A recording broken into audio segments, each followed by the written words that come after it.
Okay, so Unit 6 is essentially going to be us wrapping up the tail end of Richard Nixon, and then we will cover Presidents Ford, Carter, Reagan, and then we will do just a little bit of Bush Sr., and then that'll be it. So there's not a whole lot in this unit, so it won't take us very long to cover it. It'll be definitely way shorter than your last unit. Unit 5 was definitely the largest unit of the semester. So we are very, very close to getting to the tail end here. So we've talked about Richard Nixon before already in terms of Vietnam. Pretty much is all we discussed, the escalation to Cambodia, and then finally ending our involvement in Vietnam. But we haven't talked about his domestic policy at all, which is what we're going to talk about now. So one thing that Nixon is really known for is his I guess you would say, targeting of the silent majority. So if you paid attention to this last election cycle that we went through, there was a lot of talk about the silent majority and who they were going to vote for. And essentially the silent majority is middle America, or the middle class. And Nixon declared himself to be this like spokesperson for this group. Now it can be very difficult to target that group. These are the people who have jobs and families and no time to protest and be involved in political movements and rallies and campaigns and things like that, because they have a family to take care of. So one thing that a lot of political analysts are always sort of trying to work on is who are the silent majority going to be voting for, and that's something that they had a difficult time predicting in 2016. The silent majority, for the most part, ended up going for Donald Trump, and that was a little unexpected. And that's sort of what happens here, though. Nixon is one of the first presidential candidates to actually go after the silent majority vote. He talked about something called New Federalism.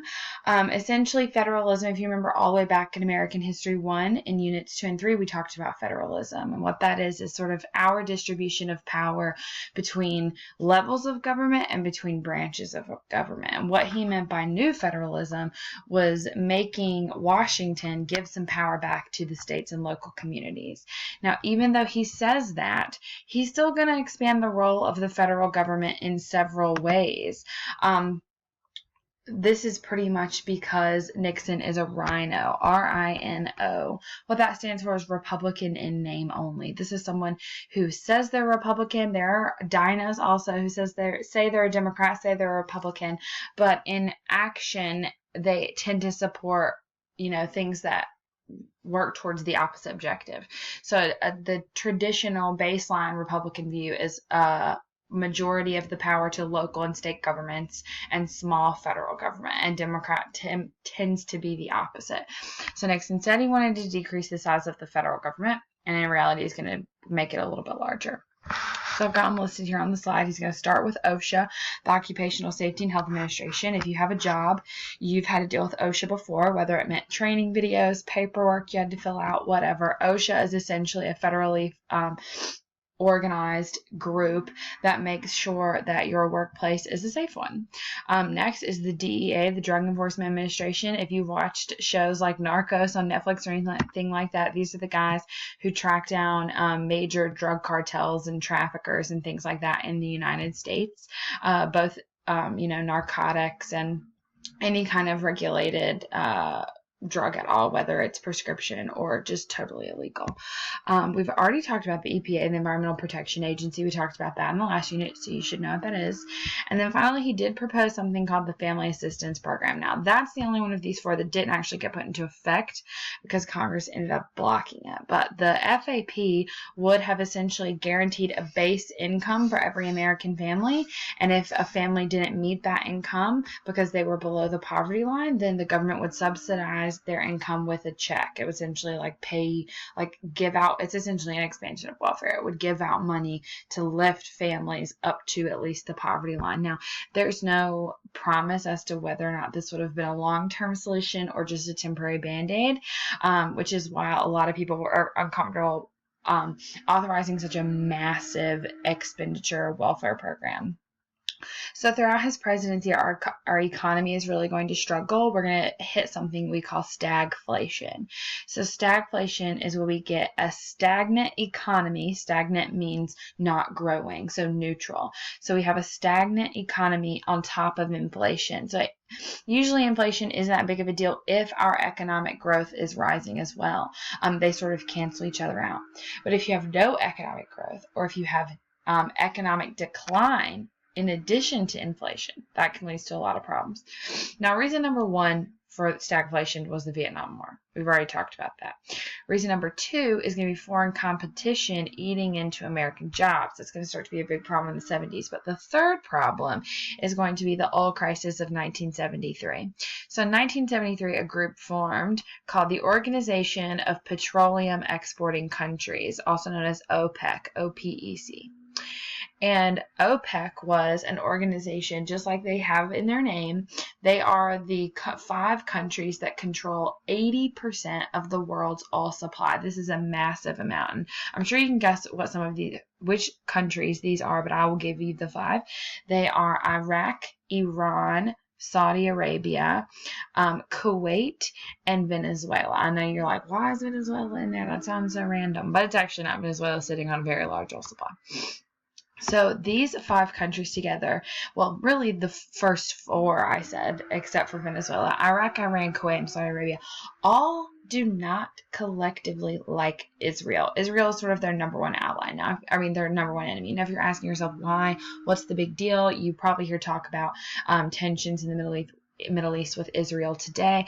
That goes back to Jesus Christ, and I'm being literal here. That actually goes back to Jesus Christ, and that's not something that we will be able to get into. That is more of a global studies discussion, and something that, you know, people have devoted their lives to trying to figure out for hundreds and hundreds of years at this point. So we're going to ignore the why and pay attention to the fact that when we created the country of Israel in 1945, we sort of exacerbated that problem because we had to take land away from other countries to create that. And there was already a lot of dislike for the Israeli people. Giving them their own country exploited a lot of that. And we have been Israel's ally number one, really, since 1945. So when OPEC formed in 1973, they place an embargo. If you remember what an embargo is, it's a ban on exports. They place an embargo on all of Israel's allies, like us, because of a war that they were involved with Israel.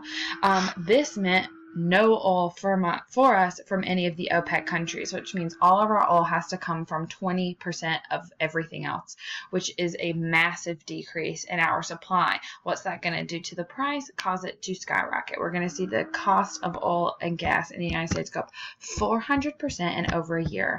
Today, in 2017, the equivalent of that is by this time next year, gas being about $9.60 a gallon. So you can sort of imagine what that's going to do to our economy.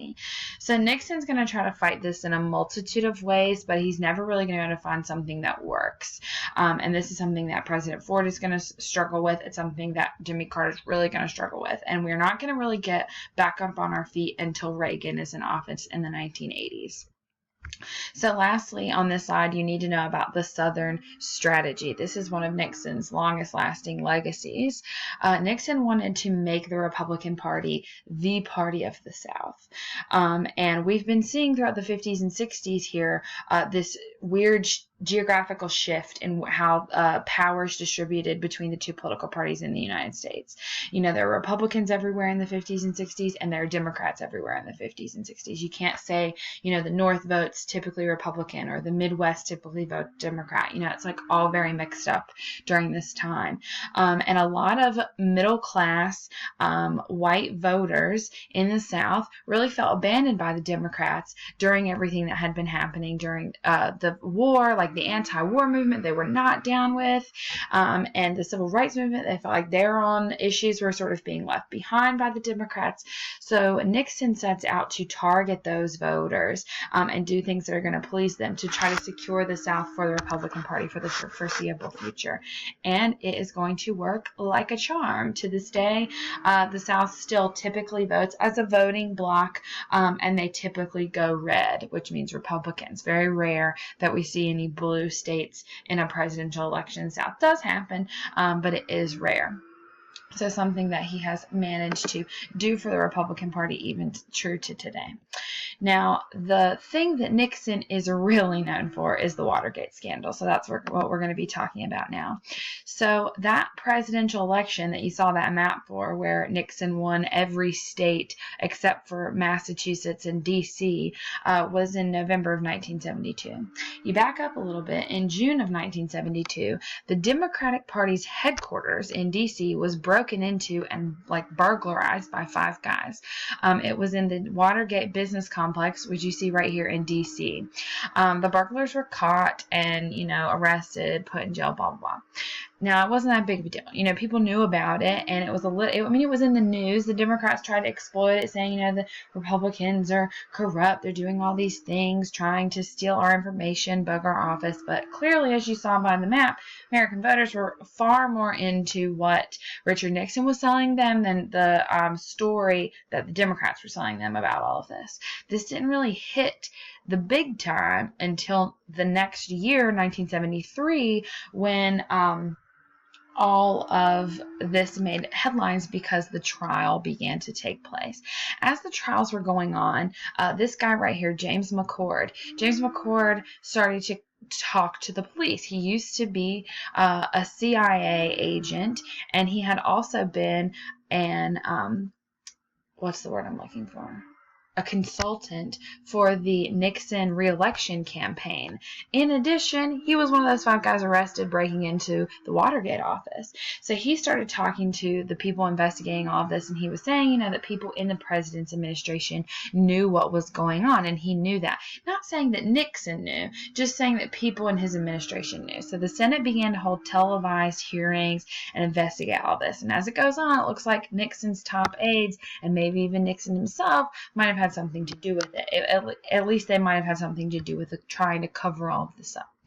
So these 2 guys you see down here at the bottom, Bob Woodward and Carl Bernstein, they worked for the Washington Post, and they take it upon themselves to begin investigating all of this, and they're really the ones that are going to keep it in the headlines throughout 1973 and 1974. They followed up on an anonymous tip from a source who contacted them called Deep Throat.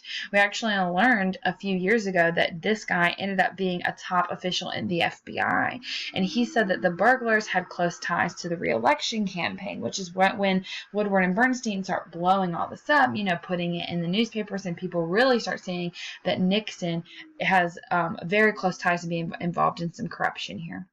So he makes all of his top aides resign, gets on TV, says he's not a crook, and the entire situation is putting a really weird strain on the 3 branches of government. In addition to all of this, in 1973, our vice president, Spiro Agnew, you see over here, he had to resign because he got caught in a different corruption scandal, taking bribes while he was governor of Maryland and while he was still vice president. So he had to go, and Nixon had to appoint a new vice president, Gerald Ford. Now, that'll be important in a moment. So it comes out that Nixon had been taping all conversations held in the Oval Office. And the Senate basically says, okay, great, give us the tapes. We'll listen. If you're talking about shady stuff, we'll know you're into shady stuff. Otherwise, we can just move on. And he says, absolutely not. This is executive privilege. The stuff I talk about in my office is classified information. This is the highest office in the land, blah, blah, blah, blah, blah. So Congress sues him for these tapes. They take him to the Supreme Court, and that reaches, its pinnacle in July of 1974 in the case United States v. Nixon. Ultimately, Supreme Court says the tapes are fair game. If you didn't want them listened to, then you shouldn't have recorded everything. So the court starts listening to the tapes, and they start noticing that huge chunks of time are missing. Conversations are just going totally silent in the middle of a sentence. Super suspicious.